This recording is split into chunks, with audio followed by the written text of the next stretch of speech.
Hey guys, it's TF Note. Welcome back to the channel. Today we're doing another action figure review. This is going to be of the Good Smile Company Figma Max Factory Demon Slayer Nezuko Kamado. This is the standard release. I don't have the deluxe version, sadly. I got the standard release of Tanjiro a few weeks ago, and I reviewed that figure. I have this figure here from Amiami. Very excited to have it. I've said in my previous review for Tanjiro, I'm not the biggest fan of Demon Slayer, if I've got to be honest, but I liked the series enough to get the figures. I liked the Mugen Train movie very much. I have yet to watch the Entertainment District arc, but it's going to be finishing up this upcoming Sunday. I'm going to start watching that because I'm very excited for that.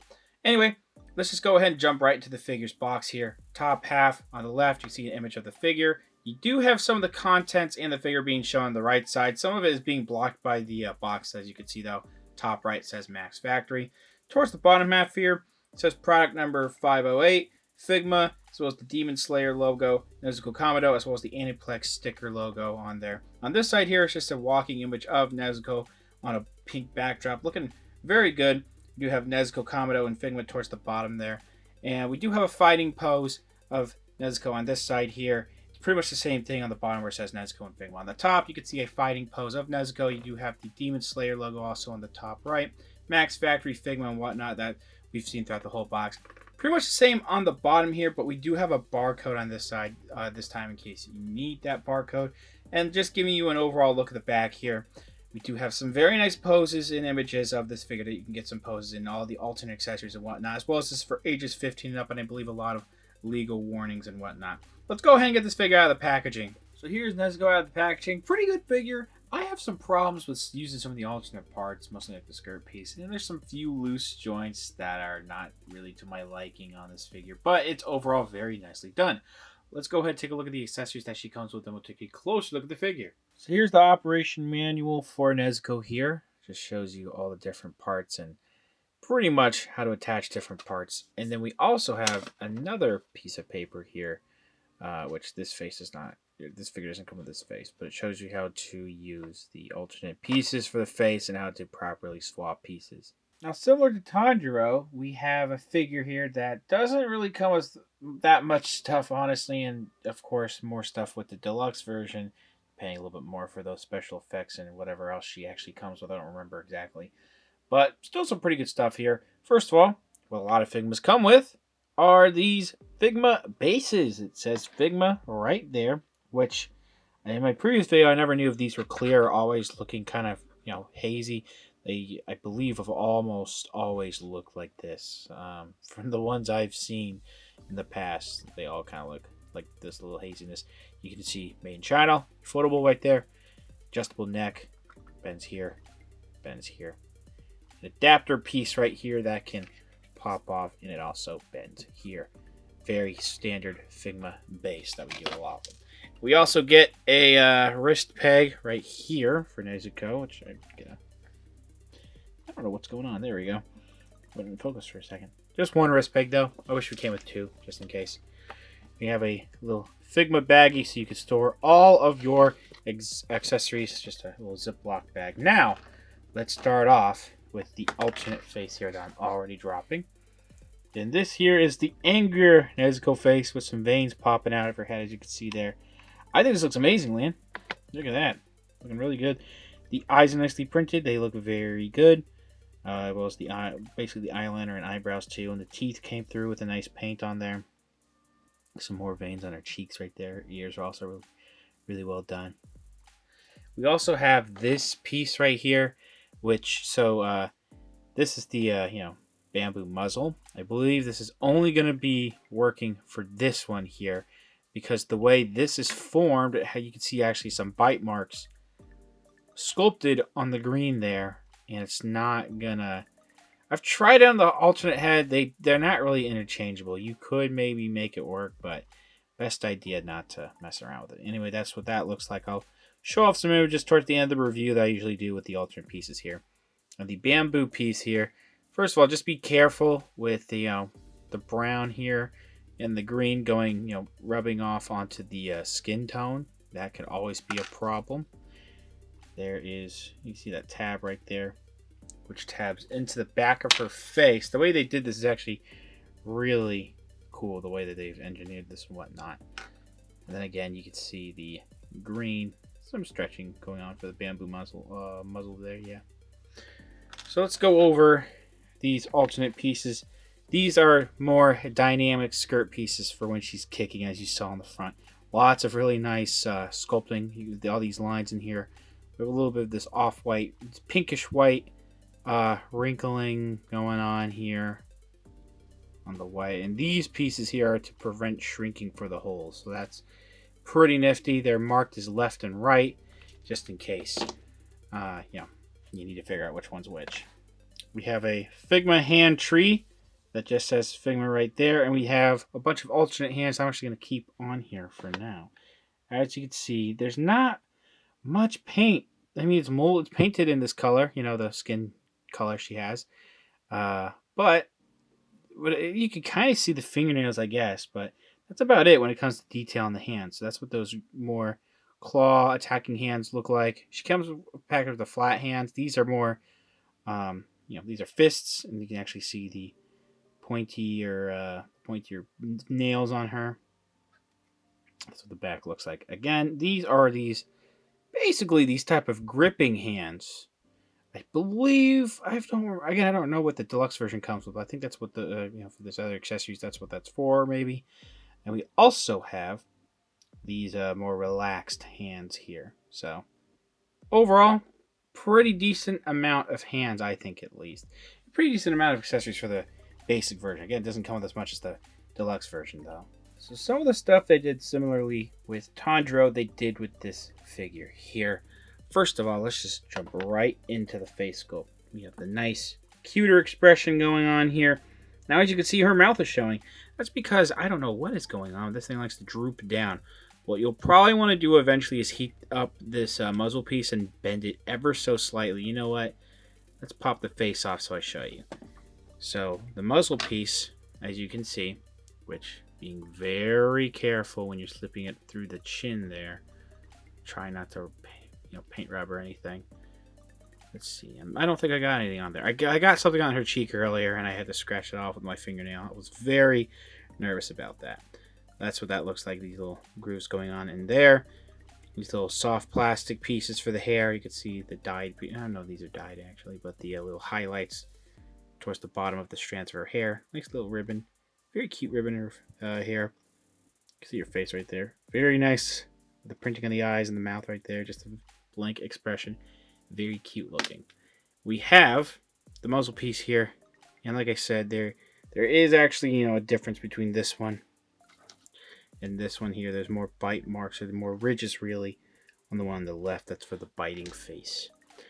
But again, you would heat this up, and I would bend this, this way ever so slightly, just so you don't that way it could still fit, the face could still fit through here. So let's try to pop this back on camera. And sometimes because of this, the face is a little finicky when it comes to, putting everything together. So I'm having a little bit of trouble here. There we go. The face is back on there. It took me a second, man. You're going to need to be patient when you're interchanging the faces, definitely. You can see the mouth still showing up there. So I'm going to have to do, again, I have to do my own stuff about that. Here's the rest of the hair on the back. Those highlights towards the bottom there. And then we do have, you can see all these waves and whatnot in here, in her hair, looking a little wavy. And we do have, these articulated pieces for the hair too. So they're on these ball joints with some swivels on each side and some hinges. So that's pretty sick. And this is also a soft piece going on here as well. So, her little kimono. It's nice and pink. Very bright pink here, as you can see. There's a brighter pink for the inner shirt, and then outer shirt is not as bright, as you can see. But all these nice lines and details going on. Just like how I kind of showed off with these pieces earlier. One thing I need to mention is that this chest piece looks like it's protruding forward a little too much. You see the gap a little bit going on where her robe meets her kimono. When you pop these things off, these pieces, to exchange it for this piece, it seems very loose now. Also, the ball joint going into her torso is loose on my figure. I feel like that's kind of common for certain figures, My Kill la Kill Mako, that's also a Figma, has that same issue, but none of my other Figmas do, so that's a little weird. The rest of the paint, it's just painted in this is darker brown, as you can see. We're gonna have to turn the light up a little bit on my figure. And I mean, there's not much going on. There's a little bit of this wave, you know, waviness sculpted in here. And we do have some wrinkles in the arms, as you can see. And we do have these shiny joints that come through a little too noticeably for me, but it's not too bad. At least it's, you know, consistent colors and whatnot. And we do have these pieces for the wrists and the droopy cuffs or whatever. You can see there's a lot of space in there. And there are also a little bit of some wrinkles in there too. We do have the more brighter pink going on here. Kind of similar to the alternate skirt pieces I showed off earlier. We can see all those wrinkles there. But I forgot to mention, we do have the brighter green. And we do have the yellow on the belt. I think the yellow bleeds onto the red a tiny bit. Or sorry, the white. The red's above. But not too much. You'd have to look extremely hard to see any kind of bleeding of paint onto anything. It's painted very well. We do have, you know, the bare legs and the knees. We do have the boots. They're very cute boots.